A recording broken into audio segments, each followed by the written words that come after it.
Patrick Cooch from the Carlton Footy Club. You're listening to the Coaches Panel. James Walker here from the Brisbane Lions. Jason Johannesson from the Western Bulldogs. Luke Parker here from the Sydney Swans. It's Rory Sloane here from the Adelaide Crows, and you're listening to the Coaches Panel. Max Shaw, Melbourne Football Club. This is Nat Fyfe from the Fremantle Footy Club, and you're listening to the Coaches Panel. Number 33 in the 50 most relevant. Yeah, can you believe it? We're getting quite close to halfway through this list. He's one of the most consistent and underrated premium defenders available. The question is Tom Stewart the perfect point of difference for your starting squad, or is he someone better to try to take on? Helping me to talk all things Tom Stewart for his first episode of the 2020 preseason, I got the Fox. Hello, mate. Good on, mate. Happy New Year, and Happy New Year to the listeners out there.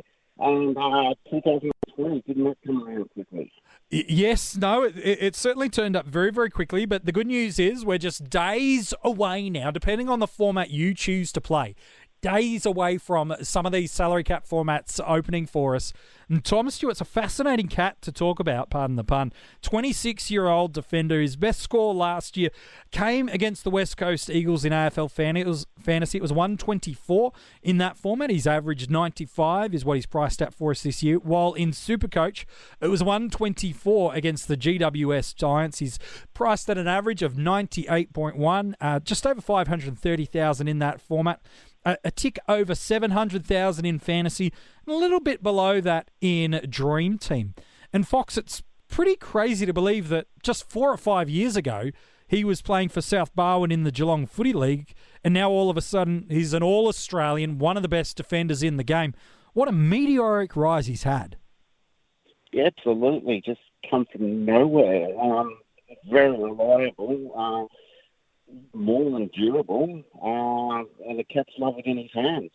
He's elite. He's elite in quite a few categories too. Yeah, he is. He really is the modern day prototype defender, isn't he? He's really able to play on smalls or talls. He can play the lockdown or the intercept role. And in terms of rebounding, he's elite in that. He ranks elite in the league as a rebound defender with an average of 8 of them per game. So he really is one of the perfect defenders for us to look at, and is relevant across all the formats last year.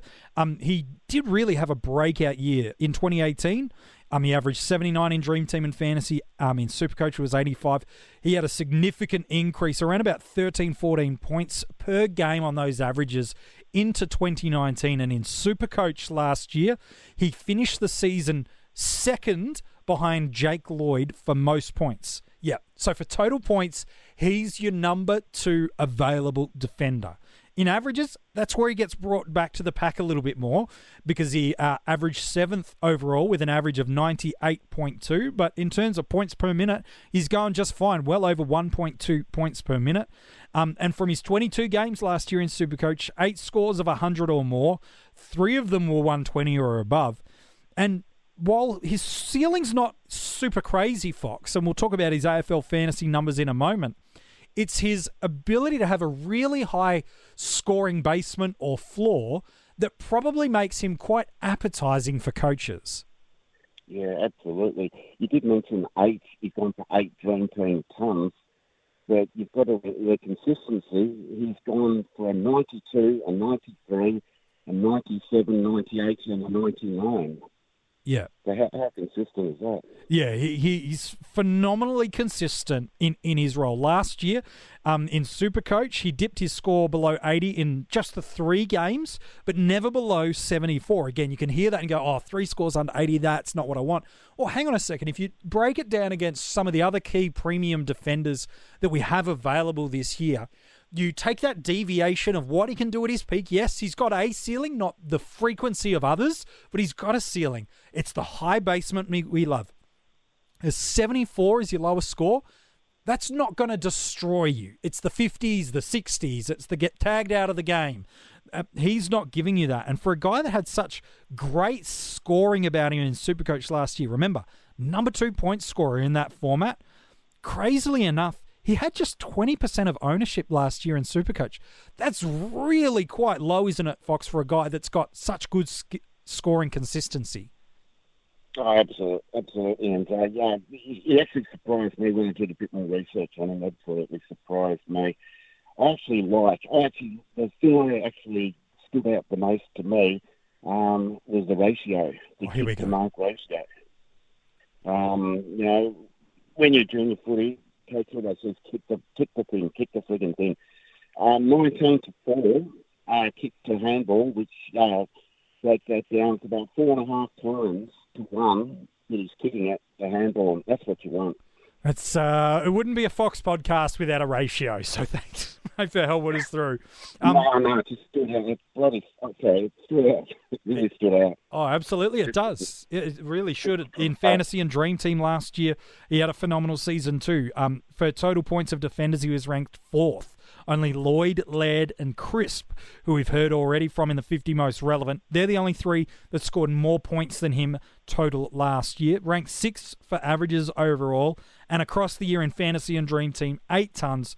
3 of those were 110 or higher, and very similar in SuperCoach. His scoring consistency was on display in that format. Just the 2 scores below 80 all year and a seasonal low of 73. We've talked about that consistency, Fox, and we've seen that across the year. It wasn't like some players can fly out of the gate to start the year and slow down. We saw that a little bit with James Sicily, who we talked about just a few days ago in the 50 most relevant, but that wasn't the case for Tom Stewart. In Dream Team and Fantasy last year, pre-bye, he was averaging 96 over the first 12 games. Post-bye, 93. That's really nice deviation through there. Really nice consistency. Meaning, while he had, a really strong opening 4 or 5 weeks, and you really didn't get burned when you picked him. While for SuperCoach, a little bit stronger. Pre-bye, 101 was his average. Post-bye was 95. Those are the kind of numbers you like to see from a guy that you're thinking about as a starting squad candidate. Yeah, definitely. Talking about starting, his first 3 games, he's got the best average. He's out of the 4 best averages he has against teams. He plays 3 of those teams. Oh. That's a small sample size, but the Giants, Suns, and Eagles, they're 3 of the 4 best teams. The other one is Carlton. Yeah. Which is going to play later in the year. Interesting to think about. I think the big question I have, and I'm curious, Fox, on your take about him as we look at Tom Stewart, is it does feel like it's a little bit of the age-old question of what's more important to you? Is it a player's ceiling or is it scoring consistency? Would you rather get a guy that's got the potential to get 130s, 140s, 150s? We talked about one of these players just a few days ago in a Bashahuli who has consistency too, but has got a much bigger ceiling. Or do you prefer the guy that, you're not going to get a 60 or a 50 out of? You're probably also not going to get a 130. What's more important to how you like to play the game, Fox? Oh, that's a hard one. I'd like to have one of each. Yep.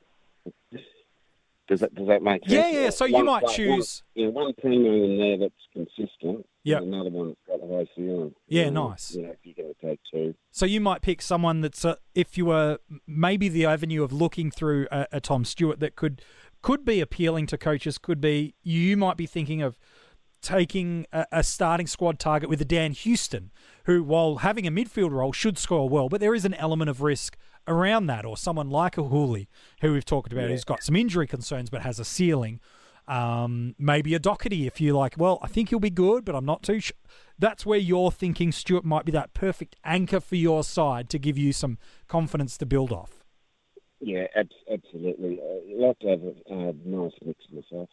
Okay, fair enough. Look, I like his buy round 12. So the first of those multi-buy rounds. So for some, it might be a guy you choose to target as a trade target after the multi-buys. But in terms of notable premiums off that round, he's up against guys like Shannon Hearn, who's very, very good, and especially over the past 2 years he has been.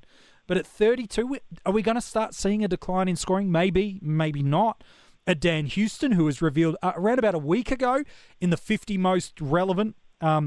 He's also got some question marks, not so much about scoring, but that it's linked to him needing to be in the midfield. So there are some options off that multi-buy, whereas Stewart has neither of those concerns, does he? He's got age on his side in the mid-20s, and that role that he's got through the Geelong backline, that ain't changing anytime soon. Yeah, that guy, he hasn't got a lot to contend with. probably overrun his reach. Yep. On that buy round, so he's a perfect guy to bring in, off that first buy.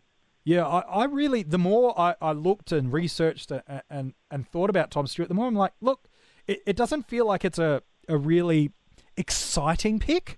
It doesn't scream like, yes, this is but it is a building block for your side. Again, every coach plays it differently. Some might see those low 100 numbers and go, it's not the ceiling I want, whereas others see he's not going to hurt me. Like, again, top 4 or 5 finisher in terms of total points in all formats, top 2 in SuperCoach. Gosh, we know he can score. He's pretty durable for the most part, just missed 2 games in the past, 1 game, in the past 2 seasons. However, the slight concern probably is that since returning from the Christmas break, he's in the rehab group at Geelong. He's got a bit of a groin complaint. He is slowly building his running base over the coming weeks, but I suppose some silver lining in it, Fox, is that might turn a few people away from having him in their starting squad, and at this stage the club don't think he's going to miss any preseason. Yeah, it's early days at the moment. I just caught up with that news this morning. But it is early days. Just keep an eye. Yeah, look, yeah, I agree. Look, across all formats last year, his ownership was under 30%. So, crazy unique considering what he could do. And that might be the thing that just tips him over the line for a coach looking for a unique option in your back line. Stewart, we know can do it. There's no reason to suggest he won't be able to do it again, with no question mark about role or age or new big players coming into that back six. So if you are, considering him, keep an eye on that ownership, because, gosh, if he's in something like under 10% of sides, given what he gave us last year, he could be the perfect starting squad option and really set you apart from the pack. Yeah, it's a huge kick along. Have a unique guy. All right, well, let's talk about what we're going to do with drafts with him. I do believe he's going to be someone's first defender off the board, just given the price point he's set, or the average point for drafts that he's set at. It's going to be very, very difficult to, unless you go defender with your first 2 picks, which, to be honest, that's probably a dumb move. Without telling you how to draft, it's probably not the smartest way to play the game. But where do you think... I struggle to see him going inside the first 30 selections off a draft board. I think that's too early. Maybe in the 4th round he'll be there still, but definitely in the 5th. Gosh, you couldn't say no to him at that point, could you? Yeah. Personally, I'm not the greatest drafter, but I'd have him sort of in and around the same place that Bashar Hooley would be. Yeah, from the other day. Yeah, okay. So I'd have him in the 4th. Yeah. So you might look at your first round again. Everything depends on where your positioning is in terms of a pick, because you might be able to get yourself a Grundy or a Gawn. You might be able to get yourself a Whitfield or a Lloyd or something like that, or a McRae at the top of the tree. It could be a lock away 2 big midfielders or 2 big mids and a forward, and Stewart's your perfect first defender. I agree. I think if he's sitting there in the 4th round and I haven't drafted a defender just yet, it's going to be hard pressed to not pick him. Yeah, for me personally, defenders are not the priority in drafting.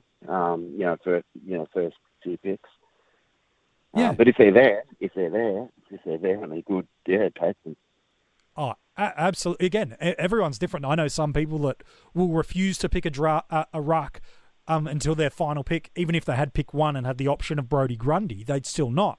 So again, it's not telling people how to draft. Do what you want. It's more going, look, I think inside the first 30 overall selections, it's probably too early given what you're choosing to pass up. But gosh, consistent, durable, he's not going to hurt you. Look, I really like him as a pick across all formats this year. Mate, I appreciate your thoughts today on Tom Stewart. No worries, mate. I can go back and have a holiday. Yeah, no, you go back and do that as well. If you want to go and check out the article on him, that is all there for you now, coachespanel.tv. While you're there, you can go and check out the brand new preseason watch list series. Our friends from Lane Kicking are giving you some AFL fantasy players to go and check out. All the links for their podcast and their website is all found throughout that link.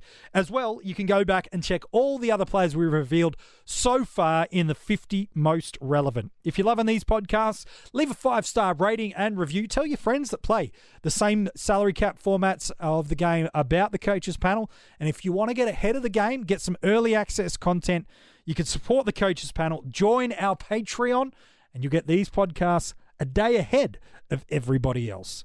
The number 32 player in the 50 most relevant, well, they're out tomorrow.